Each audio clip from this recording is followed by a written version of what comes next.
Welcome, ladies and gentlemen, boys and girls, to Splashing Lassie, and she's found a dry river. Well, never to be useless on this channel, always with some useless information.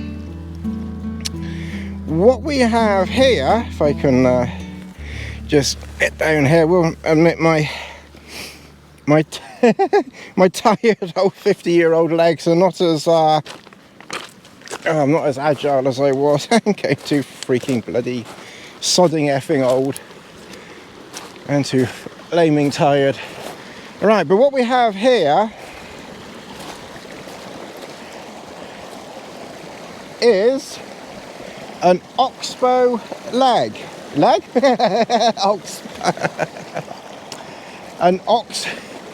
Oxbow Lake, not an Oxbow leg, an Oxbow lake, an Oxbow Lake. What we have there is is a Splashing Lassie. Of course, she's found where the Oxbow Lake has cut off, quite a deep little section there. So what an Oxbow Lake is, and I will explain it to you, because we try to be informative on this channel. We try not to just talk about we try to not talk about my massive erection all the time. We try to be marginally educational. I actually wonder whether it's been man-made, diverted. To be honest, it's difficult to tell, but there's a whole load of stones here, but it may very well have just naturally been like that. But anyway, as you can see, and Lassie is ably demonstrating for us, come up this way, Lassie, is the water, river, stream, brook thing was coming down this way, this way, Lassie, coming down this way. And what it would have done, clearly, at some time or another, it would have come, that's it, right there, it would have come. Oh, thank you. That's a nice a nice wet splash there from Lassie. It would have gone down there, around here, all the way over to where my walking poles are and the path, down there, down, and then it even cut this little island, even cut this little island out here, which Lassie is ably demonstrating for you. Thank you, Lassie. And then obviously it would have carried on around here, and then would have carried on splashing down there. And that is what you call, like I said, an Oxbow Lake. It's a branch or a section of waterway that is now being cut off. The river has taken a different course and left this dry bit here. I guess when the very high tide, but you know, when the water's very high coming down here, it might still flow around here. It's difficult to tell, but it's, you know, it may have actually been cut off with a whole load of stones up there. Who knows? But that's the history lesson of today.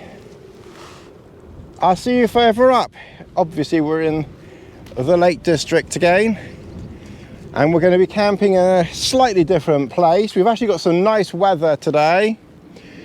Where I camped the last few times is up there in by the pond, by the tarn. But we're going to carry on up here and we're going to have a look and see if we can find somewhere further upstream.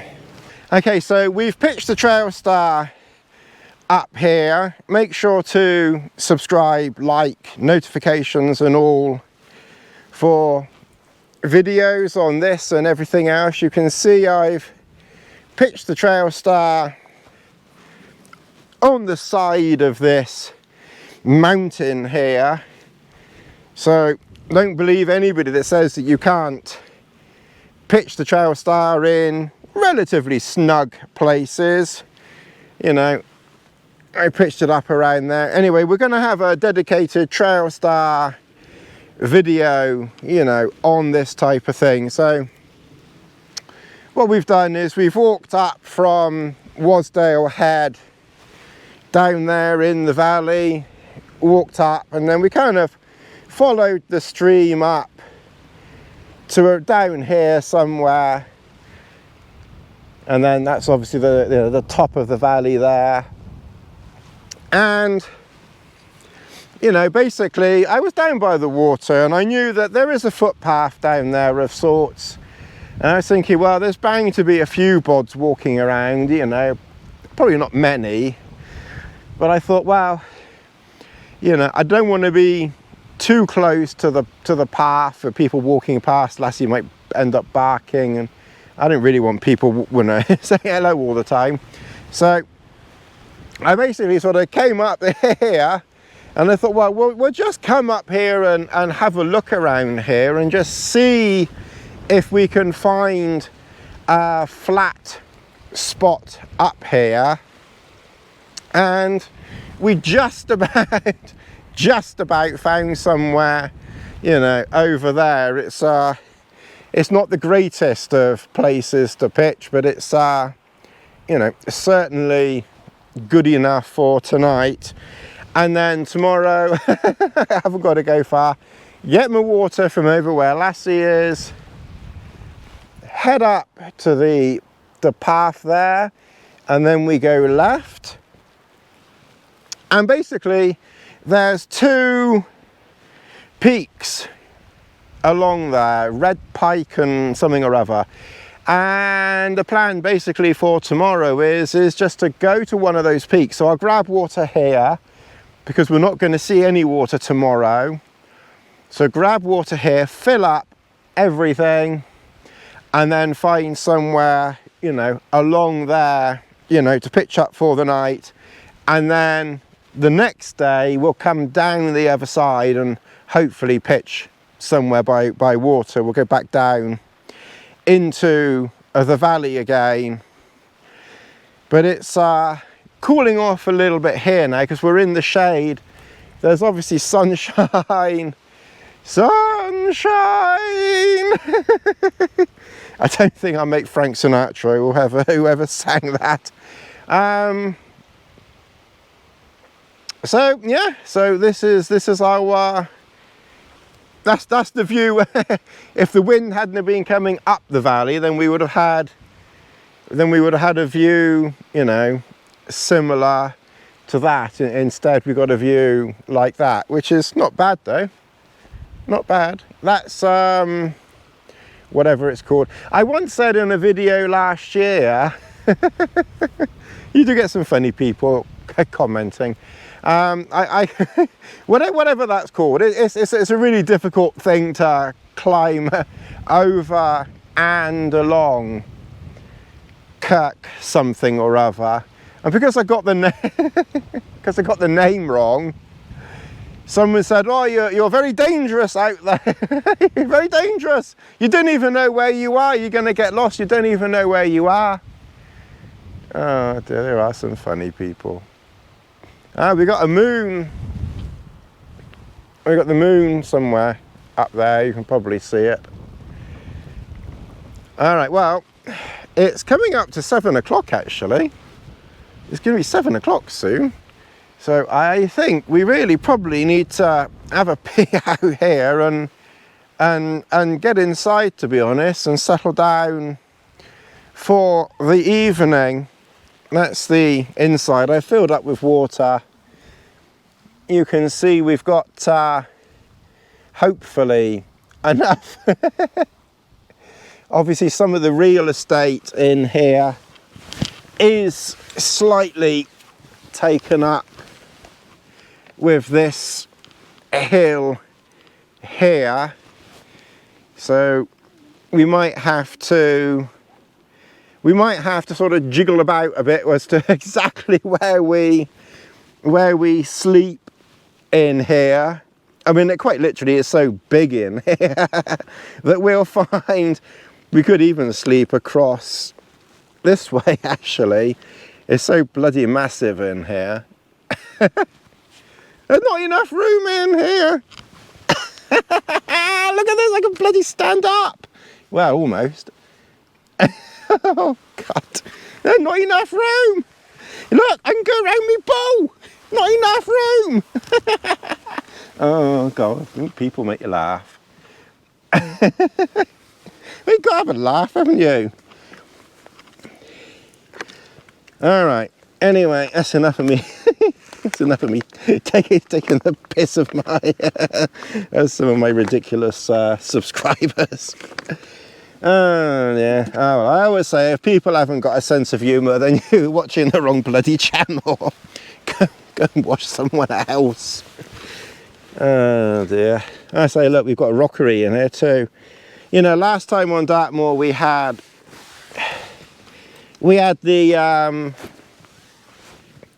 you know, we had a vegetable garden last time, and now this time we've got a rockery. We've got a rockery in here now.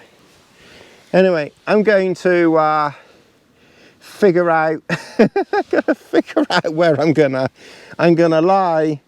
I was thinking down this way, but it won't work that way. I think I'll be okay at the back, but I don't know. I might try this way here actually, but then no, that won't work either, because then I'm facing the wrong way. No, I think I need to try at the back. All right, I'll see you in a minute. We'll figure it out. Well, just about good morning, everybody. It's just coming up to 12 o'clock lunchtime. Obviously, it's daylight.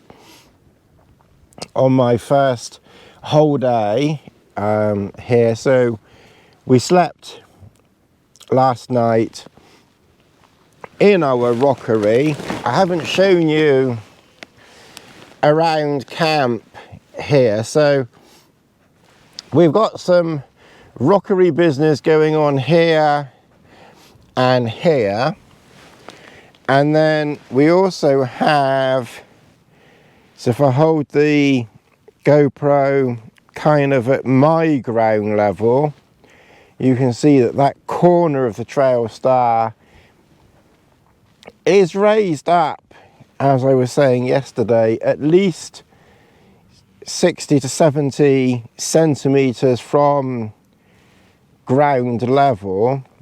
And then there's some rocks going on there. You can see that my feet are kind of like lower than those rocks there.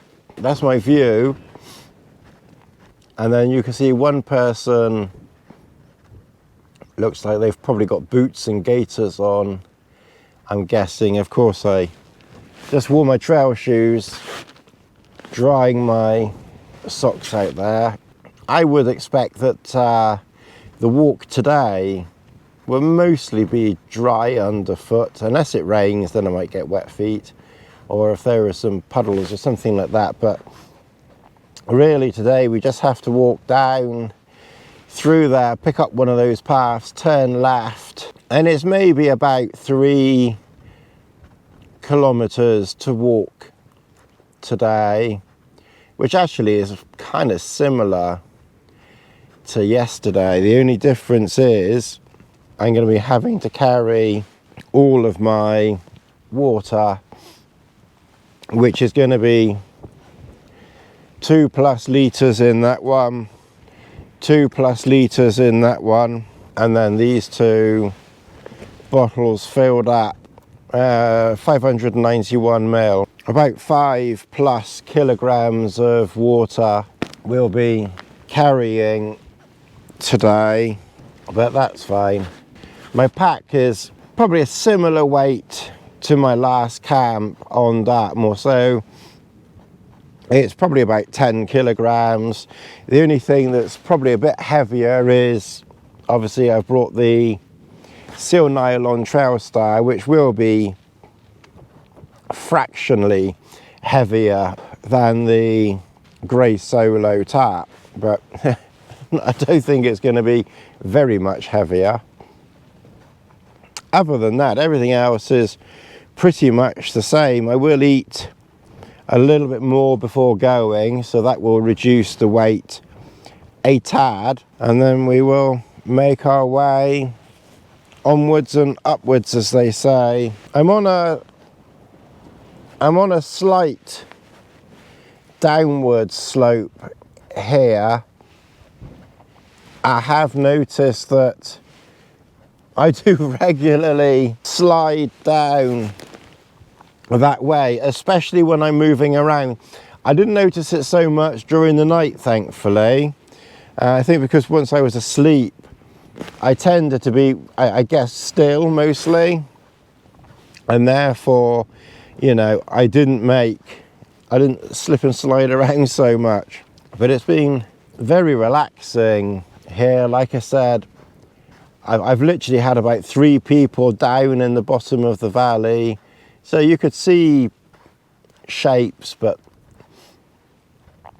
that's about it. All right, so it's 12 o'clock.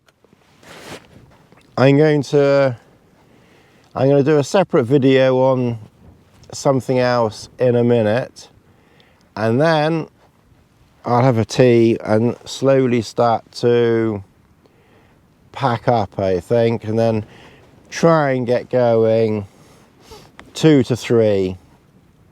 I ought to aim for 2 to 3, I think, today, because even though it's only 3 kilometers, I'm carrying the extra weight of water, so I ought to give a few minutes to get there.